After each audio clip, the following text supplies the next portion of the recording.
우리 요시야 왕이 유월절에 대한 개혁에 대한 얘기를 해야 되잖아요. 여기 역대하 35장 19절까지 그냥 읽으면서 하나씩 보고 유월절, 무교절, 절기에 대한 얘기를 한 번 더 다시 말씀을 좀 드릴게요. 그 전에 제가 금요일날, 아니 언제죠? 그 전에 이거 설교를 했는데 어느 분이 질문이 왔어요.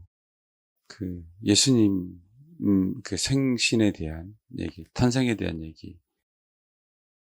본인이 이제 모르니까 예수님이 장막절에 태어났다고 하니까 그것 때문에 이제 기도가 잘 안 됐다고 그 얘기를 하더라고요. 그래서 예수님은 소위 유월절 탄생에 대한 예표나 이런 것들을 하나씩 따져가면은요, 예수님은 장막절에 태어났습니다. 유월절에 돌아가셨고, 그건 세례 요한을 보면 알아요. 그러면 세례 요한은 언제 태어났다는 거죠? 그치, 유월절 기간에. 주님과 세례 요한의 차이는 몇 개월이에요? 6개월이에요, 6개월. 그래서 그걸 유추해보면 장막절에 주님이 탄생하신 걸 아는 거예요. 콘스탄틴 대제 이후에 그때 사실은 종교가 통합된 거죠. 엄밀히 따서는 바벨탑은 종교의 통합을 얘기해요. 바벨탑. 자기들의 의견에 맞는 그 사상을 가지고 연합한 거잖아요. 그리고 그걸 실질적으로 마귀가 이룬 건 콘스탄틴이에요. 태양신을 중심으로 종교 통합이 그때 그냥 일방적으로 이룬 거죠. 그 이후에 이제는 이방 종교와 같이, 천문과 같이 모든 것을 다 짬뽕을 해서 사실 12월 25일로 얘기한 거예요. 가장 어두운 날 기점으로. 그래서 다시 이제는 동지가 가장 제일 밤이 길잖아요. 그래서 이제 그것을 기념해서 사실은 동지 이후에 이제 소설 낮이 길어지기 시작하잖아요. 그 시점에 얘기하는 겁니다. 그래서 이거는 마귀가 이방 신들을 섬기기 위해서 그렇게 얘기한 겁니다. 그래서 이건 너무 방대한데 어쨌든지 간에 그렇게 일부러 만들어 놨기 때문에 12월 25일은 의미가 없어요. 절대 의미가 없습니다. 주님은 어디에 태어났다고요? 장막절. 우리가 장막절을 섬기는 건 아니지만 알고는 있어야죠. 그렇죠? 참 신기하게 산타크루스도 사도 바울이 예를 들면 3차 전도 여행을 마치고 돌아가는 가운데 그 섬 이름을 제가 까먹었어요. 제가 성지순례 얘기할 때 할 텐데 심지어는 그 문화권 안에서 산타크루스라고 얘기하는 니콜라스라고 얘기하나요? 성 니콜라스, 그쵸? 태어난 어떤 그 섬들. 그렇게 다 포장해서 지금 이렇게 다 만들어 놓은 겁니다. 그거 아시고, 혹시 제가 이제 말씀을 전해서 의문이 있다고 한다면, 꼭 나한테 질문하시고, 예배 시간은 그냥 그 말씀 가지고 기도하시면, 그러고 난 다음에 나중에 의문이 생긴 거 질문하시면 이제 말씀을 드리면 해소가 되잖아요. 그래서 그분도 우연찮게 제가 교회에 있는데 그 시간에 다 맞춰서 제가 밖에 있는데 오셔갖고 그 질문을 하시길래 그 말씀을 좀 드렸죠. 그래서 그만큼 미혹이 어쨌든 우리가 예배를 못 드리게 하는 것도 미혹이잖아요. 그게 뭔가 걸리니까 기도도 안 되는 거야. 사실 그것도 다 미혹이거든요. 그 상황들 아셔서 우리가 정말 마지막 때는 어떻게 해서든 미혹이 넘어가지 않아야 돼요. 마태복음 24장 잊지 말아라. 뭐라고요? 마태복음 24장. 할 수만 있으면 택하신 자들도 미혹한다. 이거를 큰 의미로 얘기하면 안 돼요. 작은 것부터 다 그래요. 전 세계를 미혹해서 종교 토막이 일어나는 것도 마찬가지지만 내 개인도 할 수만 있다면 미혹하는 거예요. 그래서 우리가 마지막 때에 대한 얘기는 계시록도 계시록인데 계시록은 주님께서 계시해 주신 거잖아요. 근데 마태복음 24장은 주님이 친히 말씀하신 거잖아요. 그러니까 마태복음 24장만 우리가 정직하게 읽으면은 마지막 때 환난 전 후건지, 중간 후건지, 환난 후건지, 환난을 통과하는지 정확하게 명확하게 알아요. 그러니까 들은 것들로 마태복음 24장 읽으니까 그게 안 다가오는 거예요. 정말이에요, 여러분. 마태복음 24장만 순서대로 그냥 읽으면 돼요. 그러면 되는 겁니다. 그래서 그런 논란이 있을 수가 없어요. 동일하게 우리는 주님의 가신 그 길을 쫓아갑니다. 그러니까 우리는 어느 성경 한 구절보다도 말씀드렸죠. 전체 이 말씀은 주님이잖아요. 이게 복음이잖아요. 그래서 어느 한 구절을 가지고 뜯으면 안 돼요. 쪼개도 안 되고. 그 구절이 성경 전체에서 무엇을 얘기하고 있는지, 무엇 때문에 그 구절이 뒷받침하고 있는지 알아야 되고요. 전체 큰 틀을 보지 않으면 더 미혹을 당합니다. 소망이라고 하는 것들이 하나의 구절이 내가 인생을 살면서 주의 말씀이 내 발의 등이고 내 길의 빛이니까 하나하나를 이끌어가는 건 그런 소망이 있지만 그렇지만 우리는 그것만이 소망이 아니잖아요. 성경에서 말하고 주님의 의도와 주님의 뜻과 주님의 경륜 이게 우리의 소망이 돼야 되거든요. 근데 우리가 원하는 말씀이 소망이 되면 그건 부분적이에요. 그게 비진리다 얘기하는 게 아니라 부분적이기에 그것이 지나고 나면 또 미혹을 당합니다. 그래서 데살로니가 교회인데 이겨낸 이유는 그 재림에 대해서 명확하게 알고 있었던 거예요. 그러니까 어떻게 소망이 유지가 되는 거죠. 그 핍박과 환란이 있어도.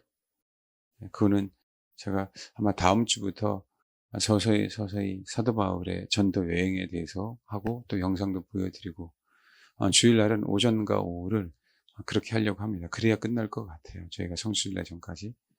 안 가신 분들도 간 것처럼 아마 아실 거예요. 영상을 보여드릴 거니까. 그래서 그렇게 해서 사도 바울이 어떤 마음을 가지고 복음을 전했는지 또 사도 바울이 어떻게 목회했는지 사도 바울은 선교사뿐만이 아니에요. 사도 바울은 목양자입니다. 서신서는 우리가 그냥 겉핥기식으로 읽으면 그냥 그럴 수 있지만 이거는 그 삶과 그 환경과 그때의 목회적인 상황과 그런 것들을 정말 농축해서 설교해 놨기 때문에 실제로 이것이 풀어져서 만약에 현장이 된다고 한다면 별의별 상황들이 다 있어야 될 상황이에요. 우리 영화 하나 예를 들면 루스드라에서 사도바울 돌에 맞아 죽은 것처럼 보여서 이들이 시외로 버리잖아요. 근데 그걸 하나의 장면을 한번 찍어 보십시오. 네. 그러니까 그냥 그 단어 하나였지만 그렇지 않다는 얘기예요. 수많은 시간들을 아주 농축해서 만들어 놨어요. 그렇게 사실 서신서는 봐야 되고 그러고 나서 우리가 생명이 있는 경우에 사도 바울이 사실 그 교회에 맞게 뒤에 윤리적인 부분, 교훈적인 부분이라 그러죠. 그게 그런 상황들이 있었기 때문에 반대로 얘기를 하는 거예요. 네, 그렇게 살아야 된다라고. 그런 것까지 생각해서 만약에 우리가 읽는다고 한다면 사도 바울이 갈라디아 교회, 그럼 갈라디아 교회 편지할 때 사도 바울의 심정은 진짜 정말 그 속에 열받는 것뿐만 아니라 그 엄청난 주님이 성전에서 매매하는 자들의 상을 엎으신 것처럼 하나님의 성전인 하나님의 사람들을 완전히 미혹으로 완전히 율법으로 할례로 만들어놔서 완전히 하나님 사람들을 실제로 다 망쳐놓은 거예요. 근데 여러분 소위 얘기하는 영혼의 농사를 망쳐놓은 것처럼 하나의 농사를 다 망쳐놨다고 생각해 보세요. 그 성질이 안 나겠어요? 주님이 온유하신 분이 성전 안에서 매매한 자의 상을 엎었을 때는요. 그 여호와의 콧김 아십니까? 주님의 그 분노? 그는요. 화라고 얘기하는 게 아니에요. 그건 우리 생각이라. 그 뭐예요? 심판이에요, 심판. 다른 복음에 대한, 거짓 복음에 대한 심판이라고. 하나님 심판하듯이 뭐예요? 사도 바울 안에 그 하나님의 그 마음이 들어가 있는 겁니다.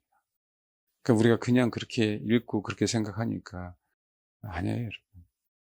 막상 여러분들이 공든탑이 무너진다라고 얘기했죠. 공든탑을 한번 세워놔 보십시오. 근데 그게 하루아침에 무너졌다고 생각해요. 누군가가 날 무너뜨렸다고 생각해요. 우리의 다루심에 아멘하겠지만 다루심이 아니라 사탄이 공격해서 무너뜨렸다고 생각해 보세요. 가만히 있을 겁니까?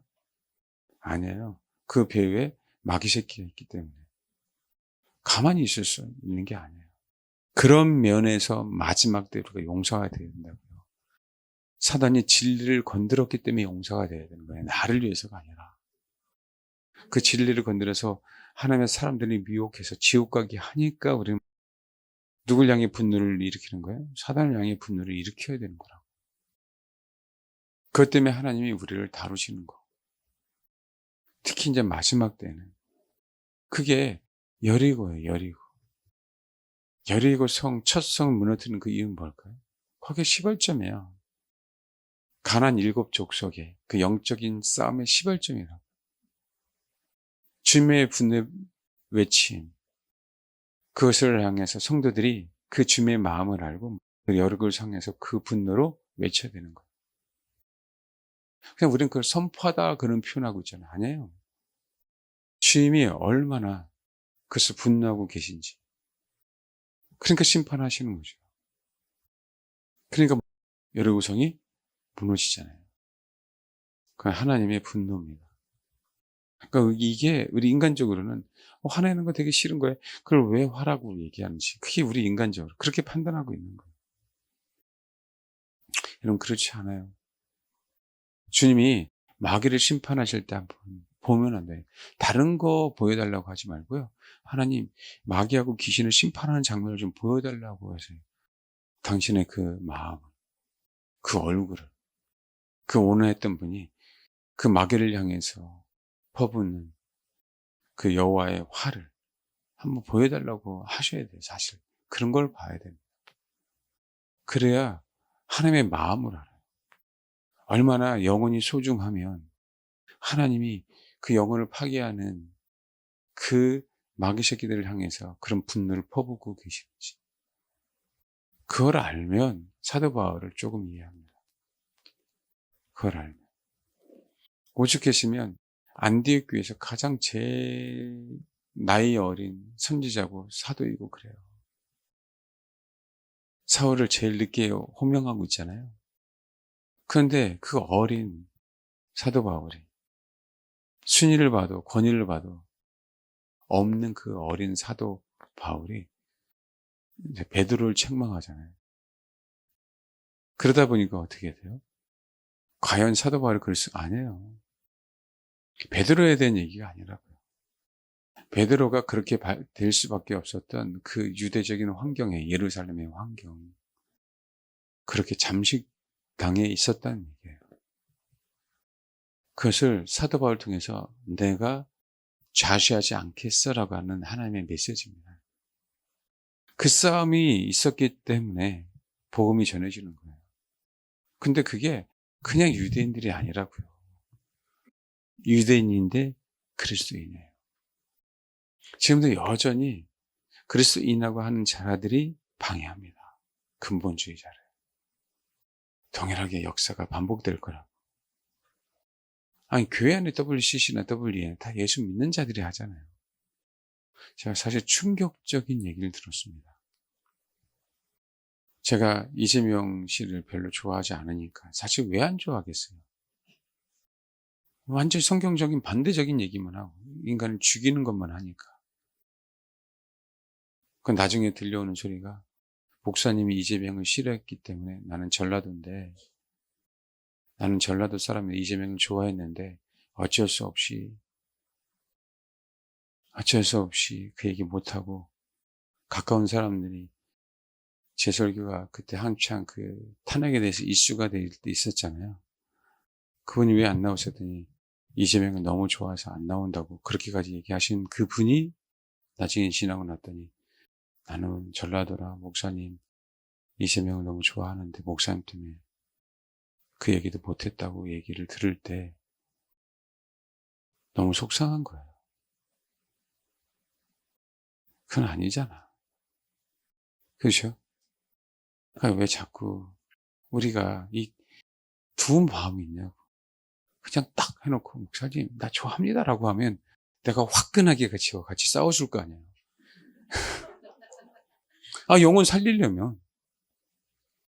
영혼 살리려면 그 사상 갖고는 우리가 하나님의 말씀을 온전하게 알 수 없다. 진짜 좌사선 갖고는 하나님의 말씀을 100% 온전하게 받아들일 수가 없어서 그래요. 그러기 때문에 문제인 거야. 그 사람들이 하나님의 말씀 온전하게 모르기 때문에 뭐 하는 거예요? 핍박하는 거예요. 자기도 모르게. 그러니까 유대인이라고 하면서 성경에 할례를 해야 된다. 율법을 해야 된다. 사도 바울이 가까서 복음을 전해놓고 교회를 세워놓고 장로를 세워놓으면 그걸 가서 엎어버리는 거예요.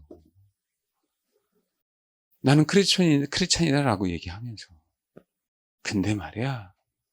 사도 바울은 뭐라고 얘기했다고? 근데 그거 아니야. 이렇게. 이 배경을 알면 너무 무시무시해요. 특히 갈라디아 교회는 사도 바울이 3번이나 그래, 3번이나. 1차, 2차, 3차 전도 여행. 그만큼 그 갈라디아 지방에 있는 교회들은요, 그만큼 사도 바울의 애착이 있었다는 얘기예요. 심지어는 1차 전도 여행 때는 다시 더베에서 다시 루스드라, 이고니온, 비시데 안디옥 다시 거꾸로 다시 또 가잖아요. 그리고 루스드라에서는 자기는 정말 뭐였어요? 정말 죽었으니까 애들은요, 죽었으니까 뭔자예요, 사실은. 잘못 판단했겠지만 그들이 봤을 때 죽었으니까 뭔 거예요? 시혜를 버린 거죠. 나는 사도 바울이 진짜 죽었는지 아니면 진짜 기절했는지 모르겠지만 어쨌든 하나님이 살리셨잖아요.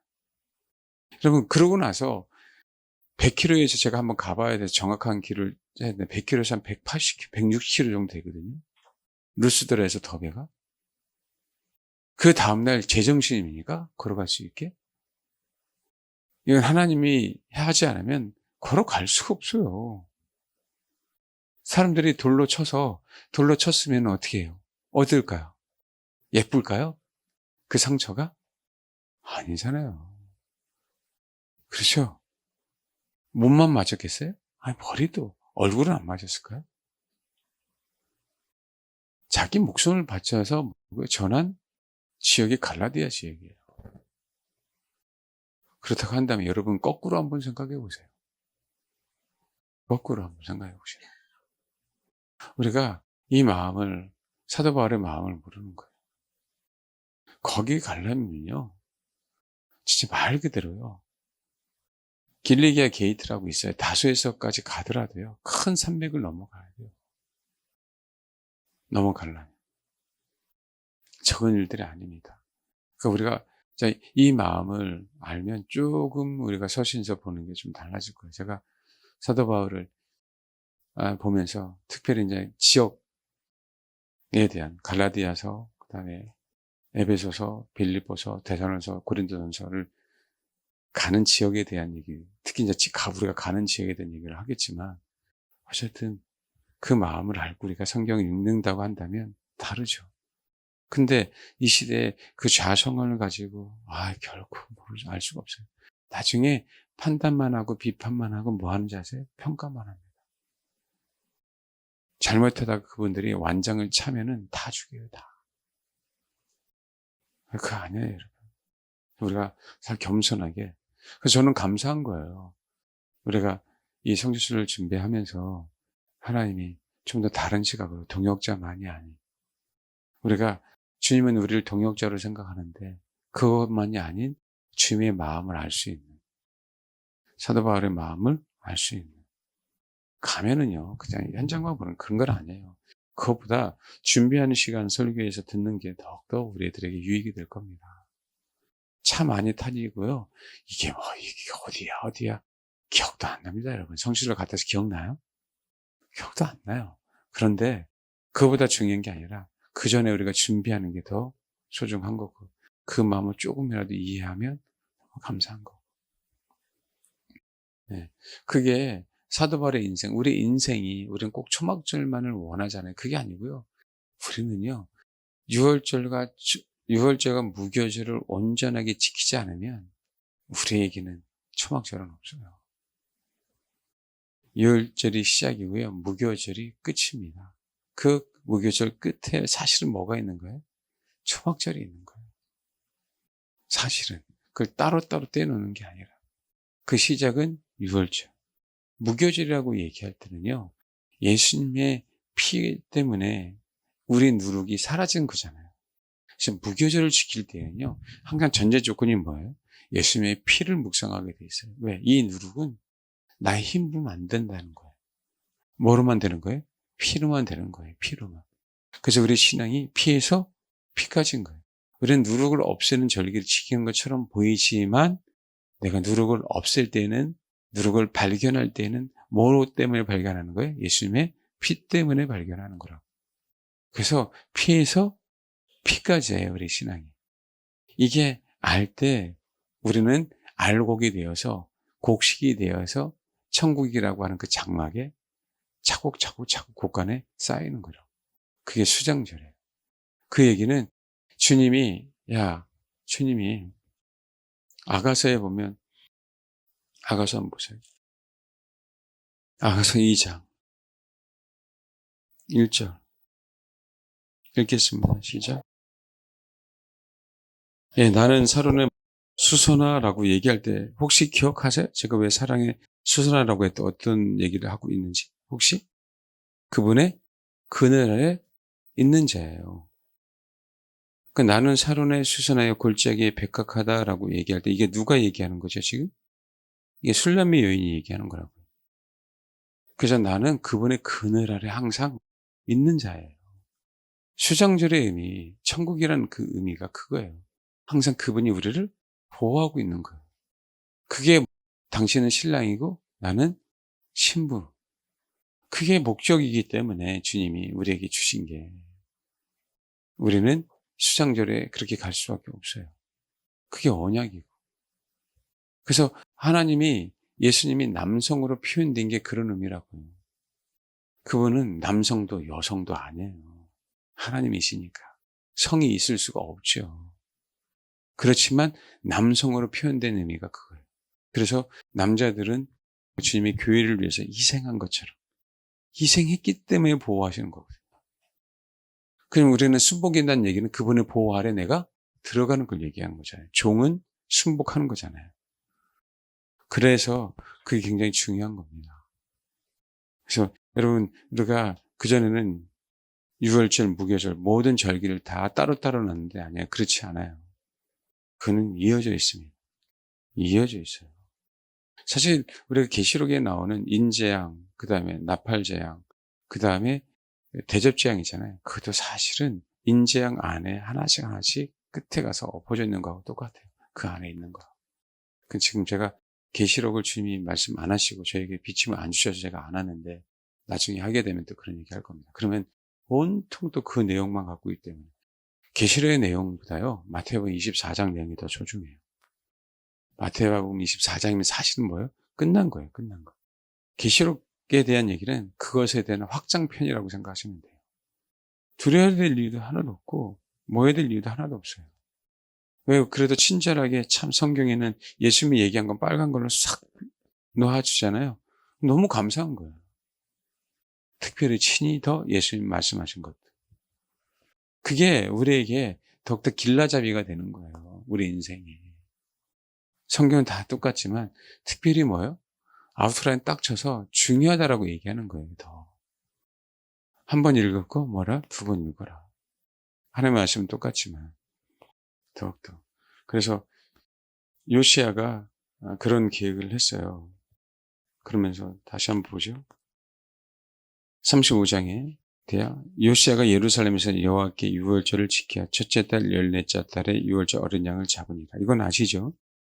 왕이 제상들에게 그들의 직분을 맡기고 격려하여 여호와의 전에 직무를 수행하게 하고, 왕이 제상들에게 그들의 직분을 맡기고 격려하여 여호와의 전에서 직무를 수행하게 하고, 그 전에 했단 얘기예요? 안 했단 얘기예요? 안 했단 얘기니까. 개혁하시려고. 역대하 35장 2절. 3절. 또 여호와 앞에 구별되어서 온 이스라엘을 가르치는 레위 사람에게 이르되 거룩한 길을 이스라엘 왕 다윗의 아들 솔로몬이 건축한 전 가운데 두고 다시는 너희 어깨에 매지 말고 마땅히 너희 하나님 여호와와 그의 백성 이스라엘을 섬길 거다. 그러니까 너는 4절에 너희 족속대로 반열 따라 스스로 준비하라. 성소에 서서 스스로 육절 성결하게 하라. 그 어린 양을 잡아라. 못을 통해서 전하신 말씀을 따라 행해라. 그래놓고 7절에 읽겠습니다. 시작. 그러니까 왕도 부자여야 돼요, 왕도. 요시야가 그의 모인 모든 일을 위하여 백성들에게 자기 소유 양떼 중에서, 사실은 하나님이 우리에게 재물을 주시려고 하는 그 이유도 이런 것들 때문에 그래요. 우리가 지금 뭐 이제 이 나이에 잘 먹고 잘 살고 그게 아니라 그 덕에 우리가 잘 먹고 잘 사는 거지. 제발 그랬으면 좋겠습니다. 부자가 되려고 하는 게 아니라 하나님 이렇게 하셔야 돼요. 얼마나 감사해요? 요시야가 그의 모인 모든 일을 이하여 백성들에게 자기 소유 양떼 중에서 어린 양과 어린 염소 3만 마리와 숫소 3천 마리를 내어 유월절 제물로 주매. 어마어마하잖아요. 또 봐요. 방백들도 즐거이 희생을 드려 백성과 제사장들과 네 사람들에게 주었고, 또 하나님의 전을 주장하는 hil기야, 스가랴, 여이엘도 부자였어요. 제사장들에게 양 2,600마리와 숫소 300마리 유월절 제물로 주었고, 이게 참 드릴 수 있어서 너무 감상 아닙니까? 이 얘기가 싫은 사람이 있으세요? 9절. 또 네 사람들의 우두머리들 곧 고나야, 그의 형제 스마야, 느다넬과 또 아사바와 그 다음에 여이엘과 요사밭은 양 5,000마리와 숫소 500마리를 예사람의 유월절 제물로 주었더라. 봐요. 이와 같이 섬기는 일이 구비되매, 이들이 재산이 있어서 하나님 앞에 드린 것들이 섬기는 일이 구비되매 이 표현을 써요.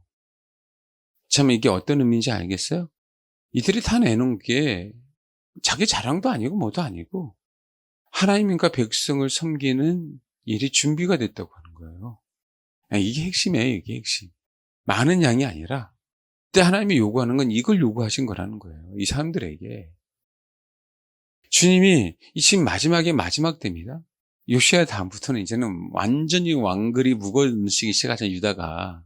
무너지기 시작하는 시점에 왜 하나님이 이렇게 성대하게 하셨을까요, 유월절을? 어쩌면 쓸모없는 것처럼 보일 수도 있잖아요, 이제 신앙이. 유지가 안 되는데.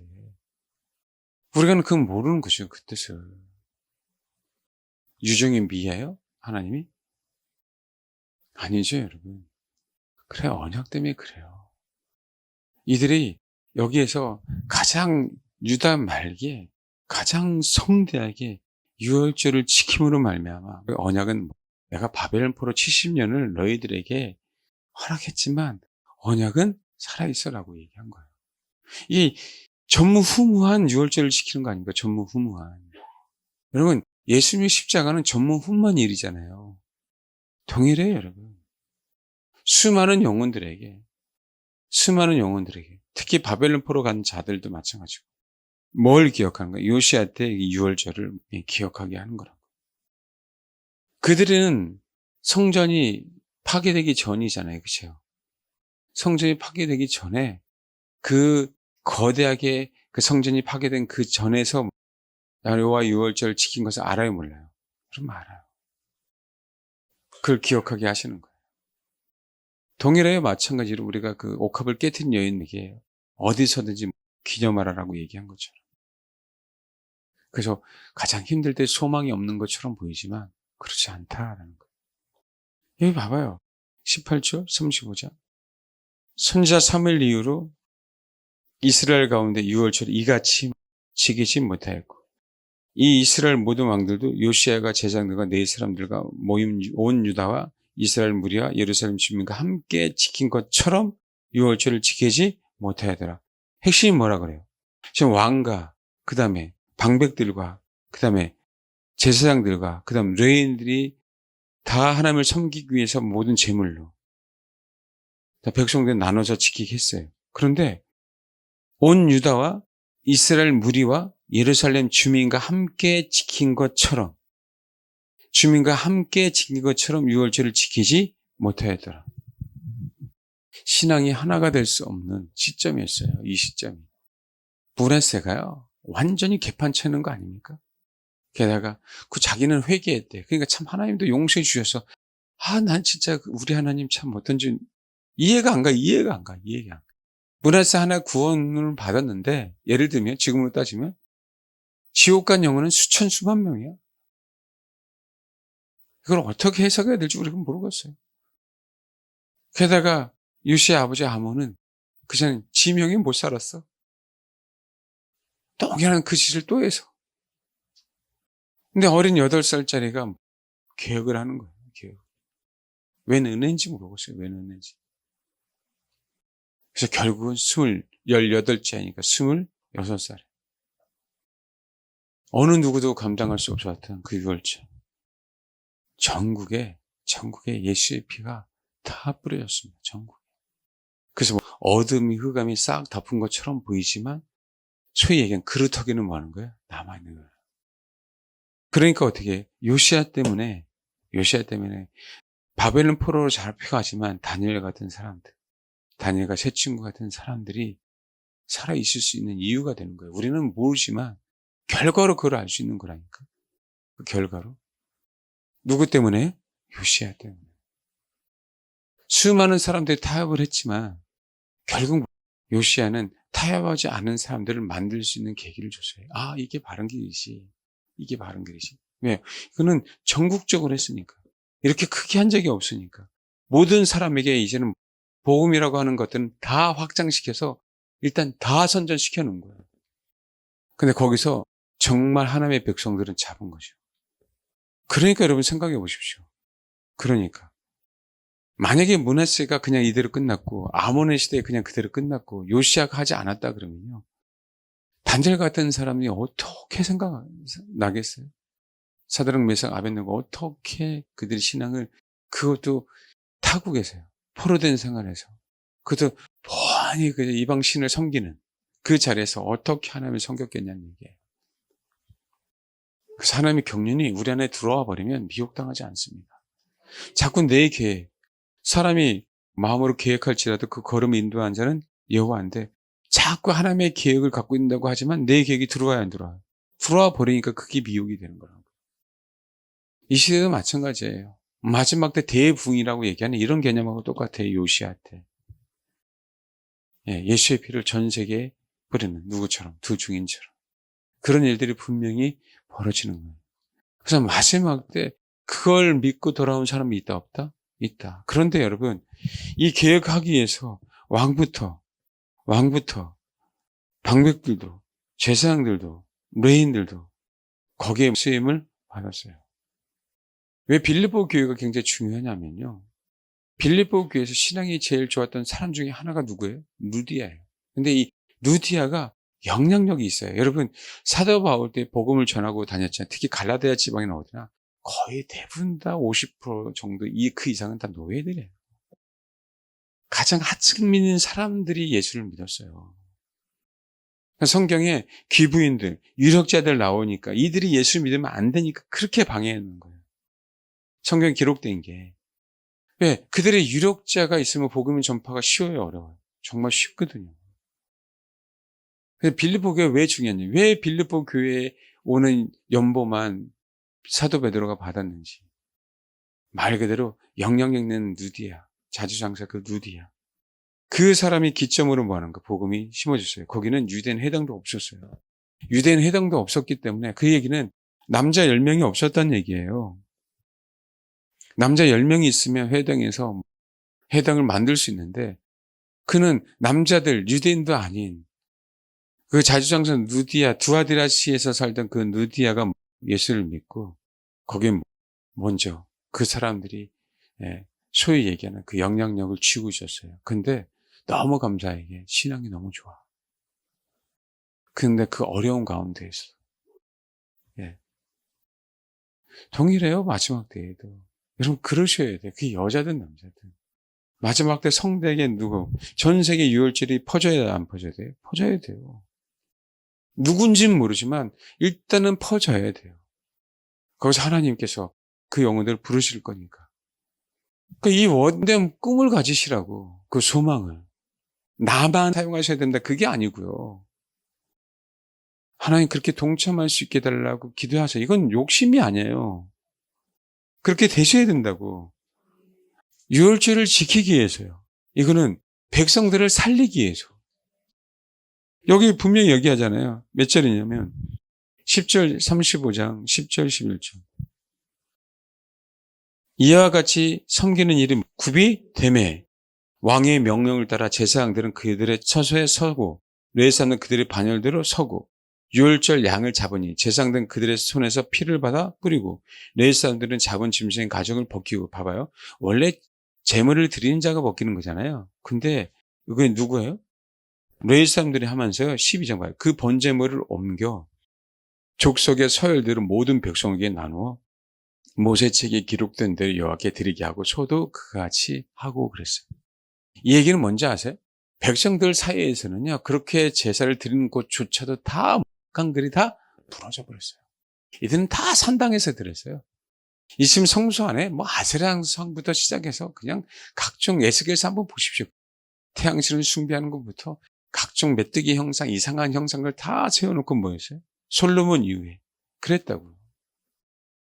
백성들이 복음을 몰라, 복음을. 하나님의 백성들이었는데 그렇게 다 망가졌어요. 그렇게 다 망가졌어요. 누가 친히해서 가르쳐 준 거예요? 레위 사람들이 이렇게 하는 거야 라고 해서 백성들로 하여금 그 유월절에 동참할 수 있도록. 이게 그렇게 돼야 돼요. 그래서 유력자라고 하는 게 다 나쁜 게 아니에요, 여러분. 겸손한 유력자들은 정말 수많은 사람들을 살립니다.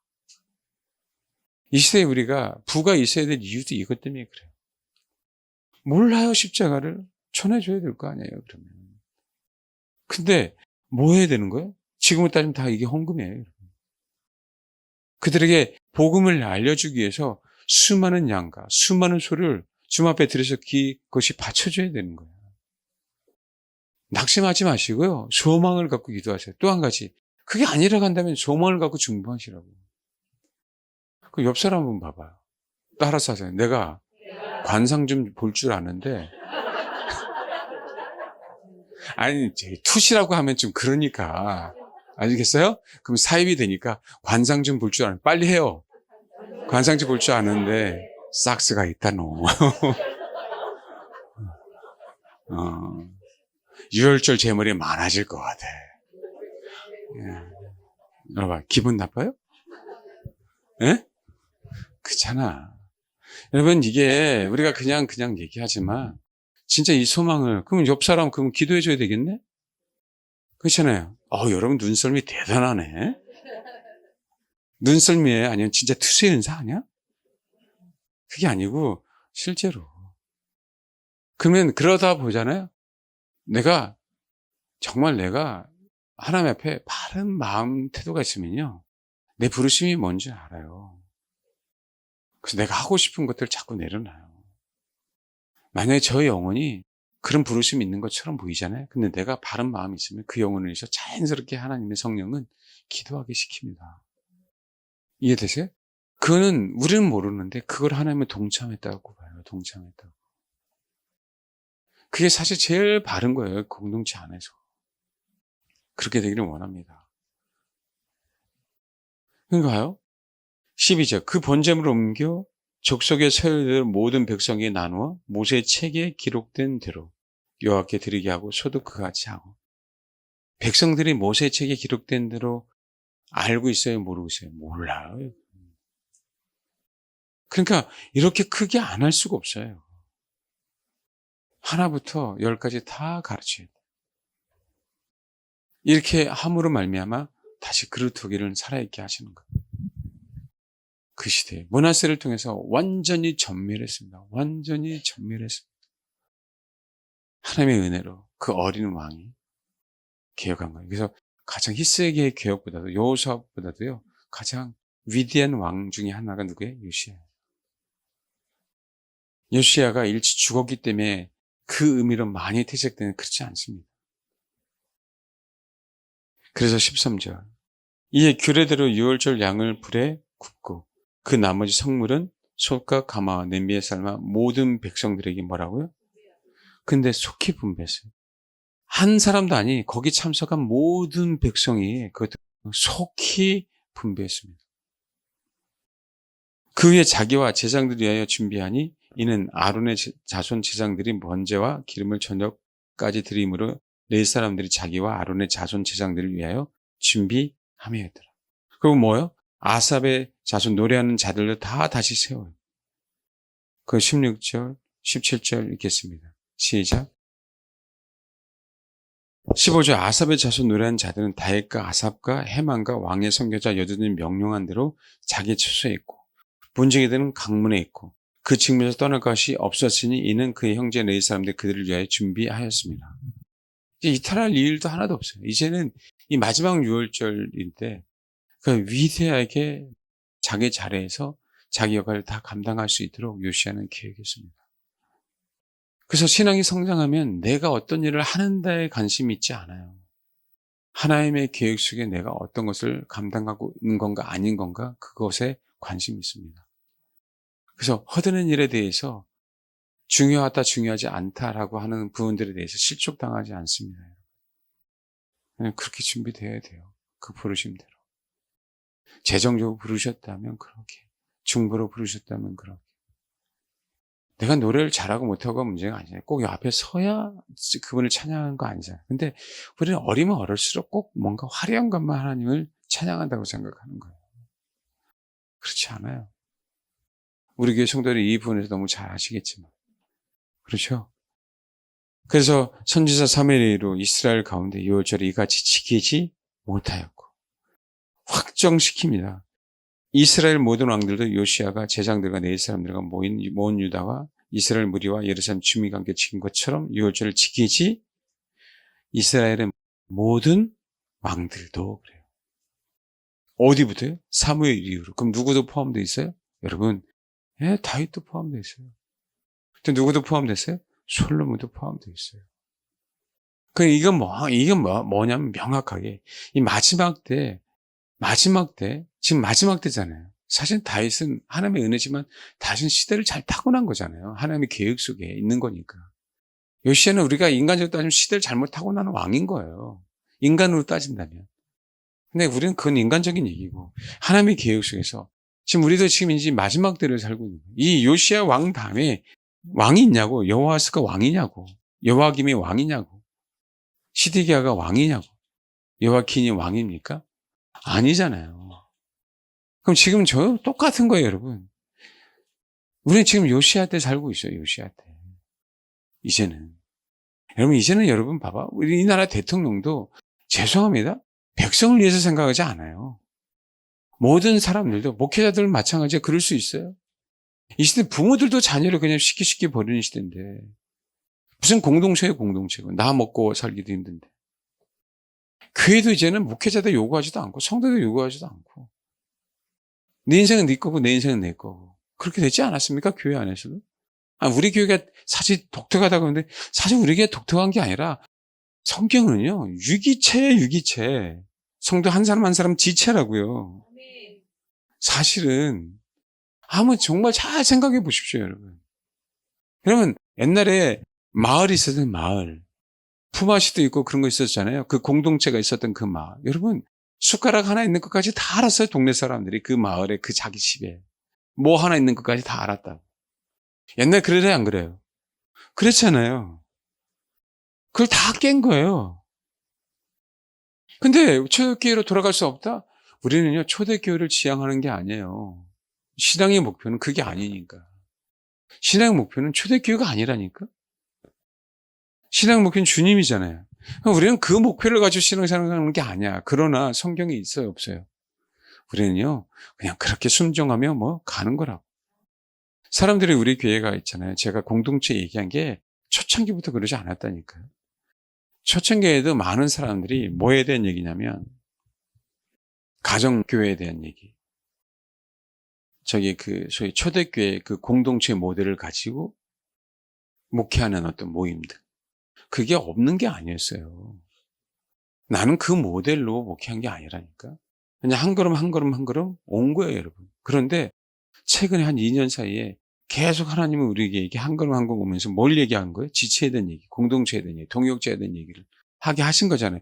우리 아시잖아요. 제 설교 들으신 분은. 그렇죠? 그냥 우리는 그렇게 이끌려가는 거라니까. 그냥 우리는 그냥 주님의 말씀대로 그렇게 살려고 하다 보니까 하나님의 메시지는 그 시대에 맞게끔 이끌어가는 거예요. 여러분, 제가 마지막 때에 대해서 원래부터 관심 있는 것도 아니고 저녁 때 음부론지 뭐였고 관심 있는 것도 없었어요. 내가 백신에 대해서 어떻게 하냐고. 내가 그 관심 있는 것도 아닌데.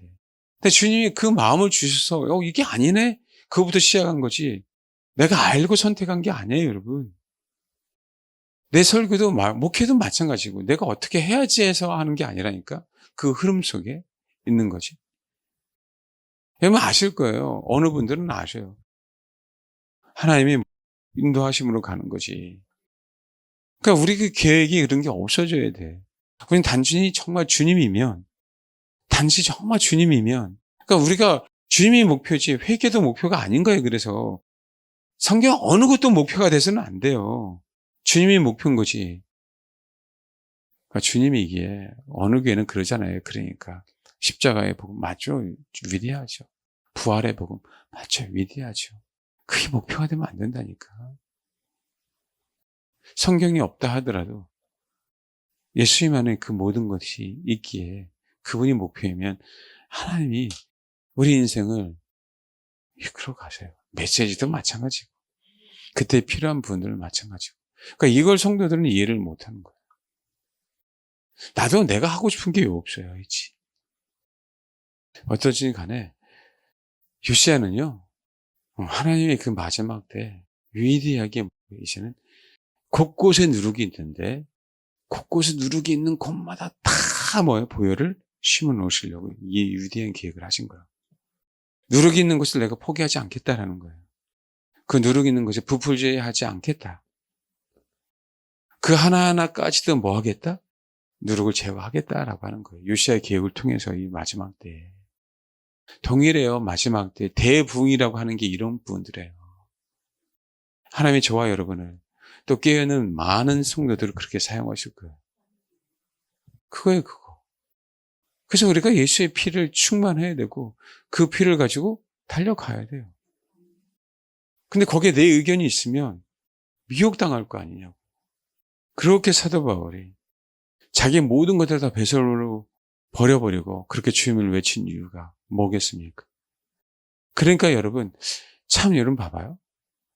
예수님의 12제자가 있어요. 마띠아까지 12제자가 있어요. 그런데 그 12제자하고 사도 바울 차이를 보면 다른 것들이 있어요. 그렇게 예수님과 동고동락을 했는데도 불구하고 서신서나 이런 게 기록한 거나 내용을 보면 사도 바울처럼 주님을 사모한다는 기록은 거의 있어요, 없어요? 여러분 없습니다. 사도 요한은 예수님의 사랑을 듬뿍 받았지.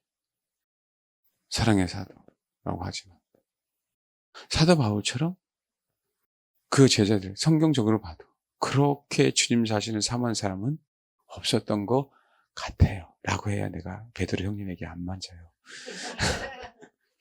그렇지 않나요? 우리가 서신서를 보고 알 수 있잖아요. 그렇죠. 마찬가지입니다. 여러분.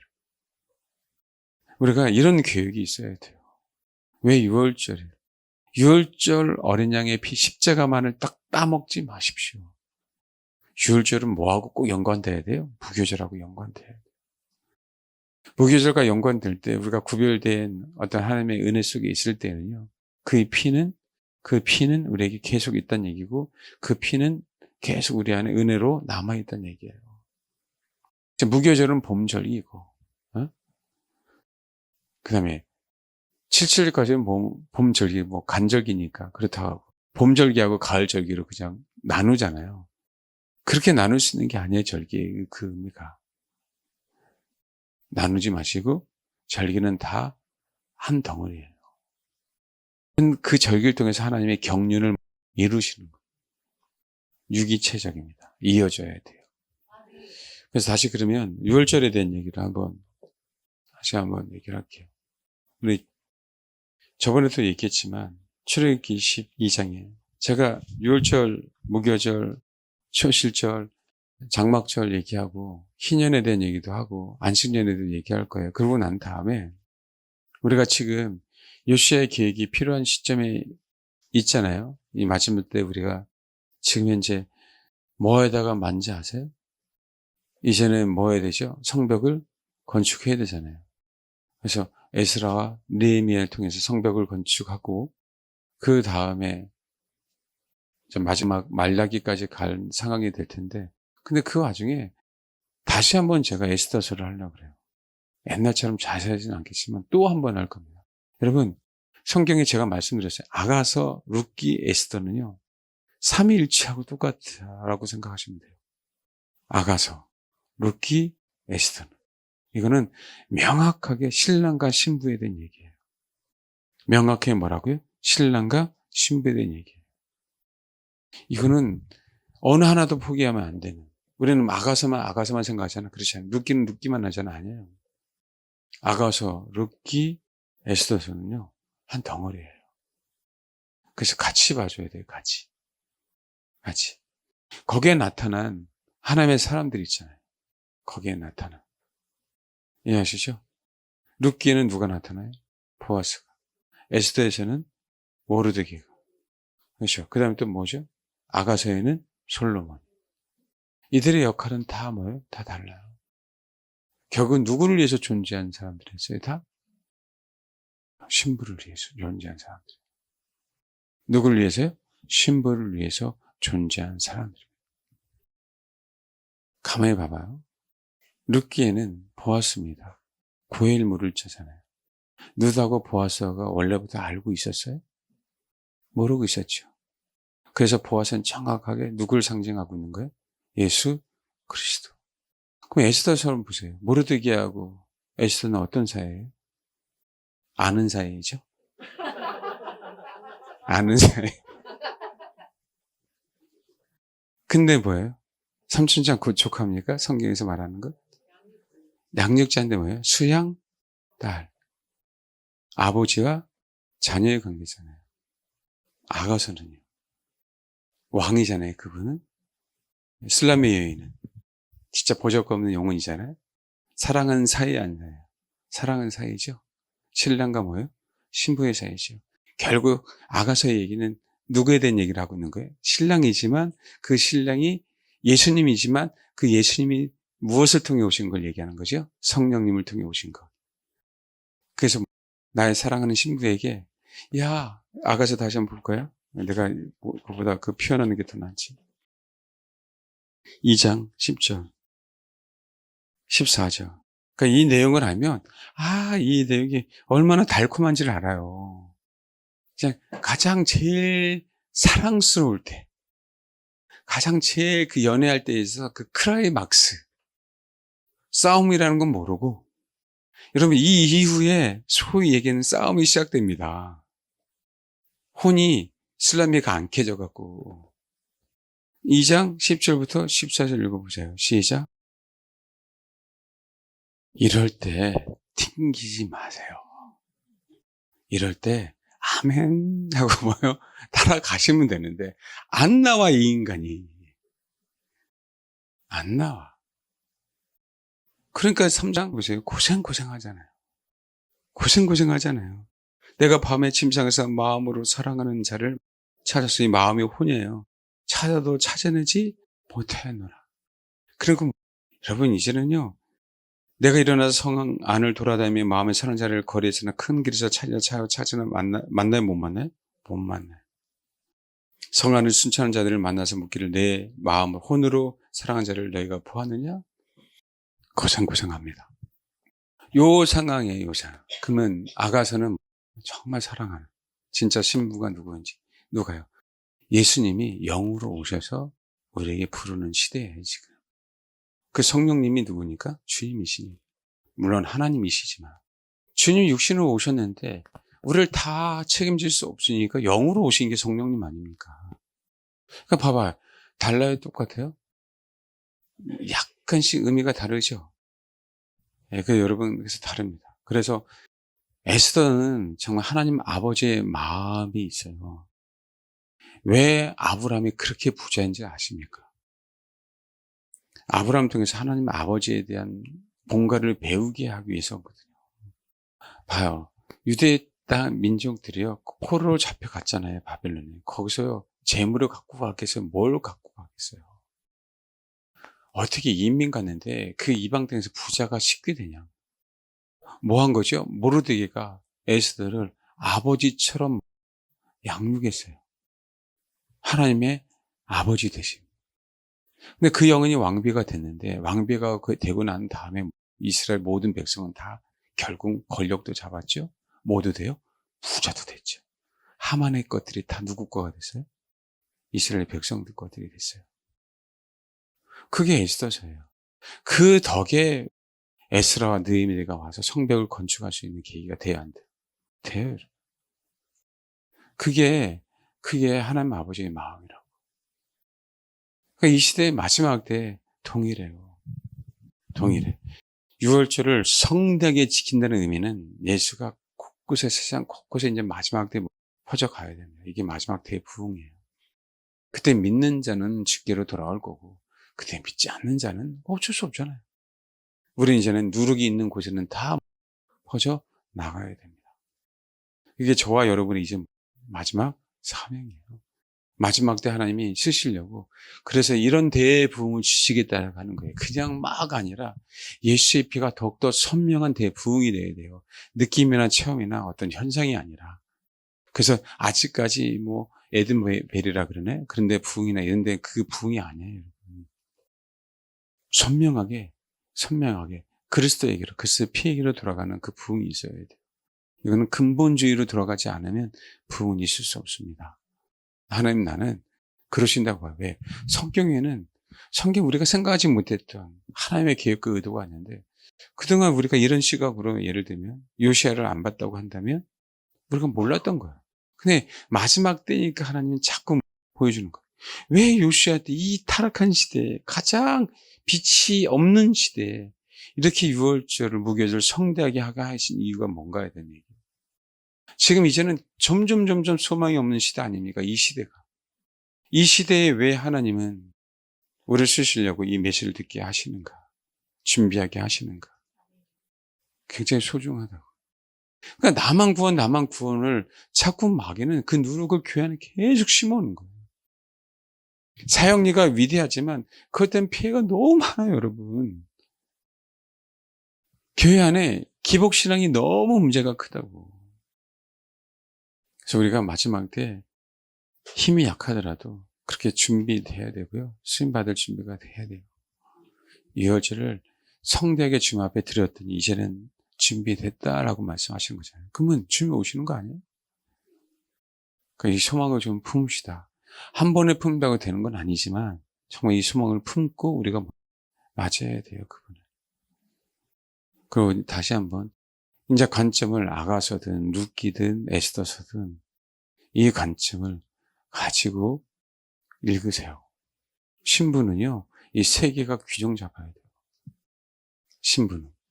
결국 여러분, 에스더는 왕비지만 뭐가 된 거예요? 여러분, 에스더는 왕비지만 용사가 된 겁니다.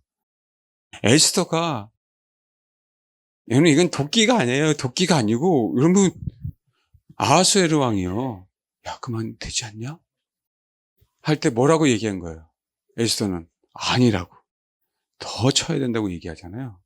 살육을 꼭 즐기는 것처럼 보이잖아요. 그래서 여러분 성경 읽을 때 그거 여러분 이 독한 에스더 못 봅니까? 야리야리한 에스더로 보여요? 아니에요. 굉장히 독해요.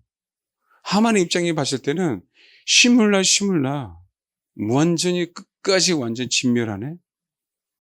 에스더가 그게 용사잖아요. 결국 에스더는 누구를 없애버리는 거예요? 하만요. 아말렉의 후손들을, 사단의 뿌리들을. 이 하나님 아버지의 자녀가 가져야 될 권세라고요. 그러니까 여러분, 룻기, 아가서, 에스더. 특히 마지막 때는 뭐가요? 에스더서예요. 신부인데, 왕비인데, 용사. 마귀 새끼를 다 쳐부수는 용사. 그게 이제 마지막 때 우리들이 준비되어야 될 부분들입니다.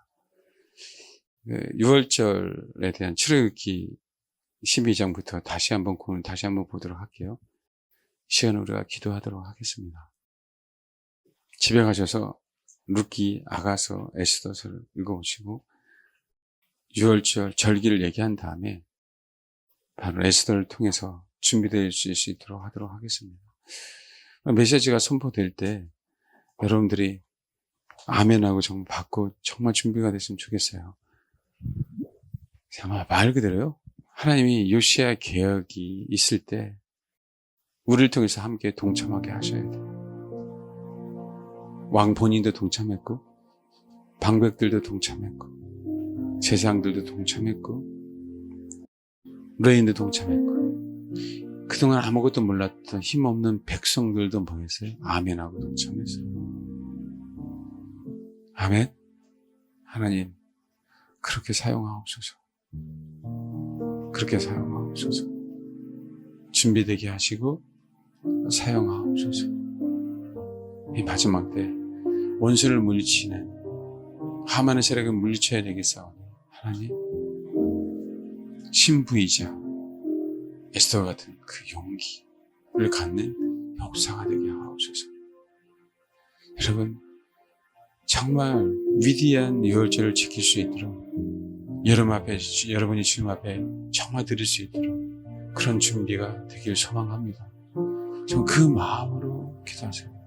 지금 요시야 때입니다. 마지막 때 언약은 살아있어 라고 외쳐주시는 거예요. 나의 피는 여전히 흐른다라고 얘기하고 계시는 거예요. 세상은 암울한 것처럼 보이지만 그렇지 않다라고 얘기하는 거예요. 아버지, 이 피가 한국교회, 전세계교회에 흐르게 하옵소서.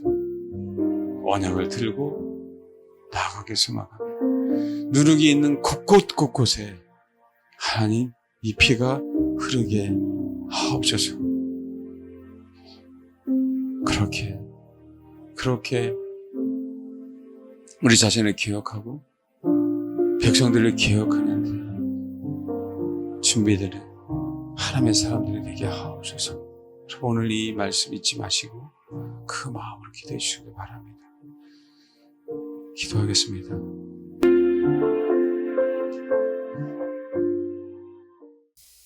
기도하겠습니다. 하나님, 예수의 피가 그 십자가로 말미암아 우리 안에 있습니다. 하나님, 이 피가 더욱더 늘 충만하게 하옵소서. 예수 피를 담을 수 있는 더 큰 그릇을 허락하옵소서. 퍼도 줄지 않는 샘솟는 예수의 피가 우리 안에 흐르기를 원합니다. 하나님, 그래서 그 피를 가지고 전 세계 방방곳곳에 누르게 있는 곳을 향하여 달려가고 뿌리게 하옵소서. 위대한 마지막 때 6월절이 무교절이 하나님 성대하게 지켜질 때 우리가 그렇게 쓰임받기를 원합니다. 마지막 개혁이 있을 때 하나님 우리를 사용하옵소서.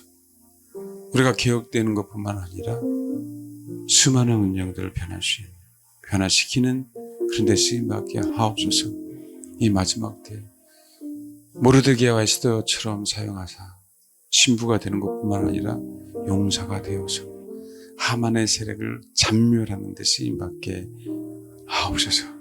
그래서 이스라엘 백성들을 예수의 피로 든든하게 강력하게 만들 수 있도록 하나님 우리를 그렇게 사용하옵소서. 주님 소망합니다.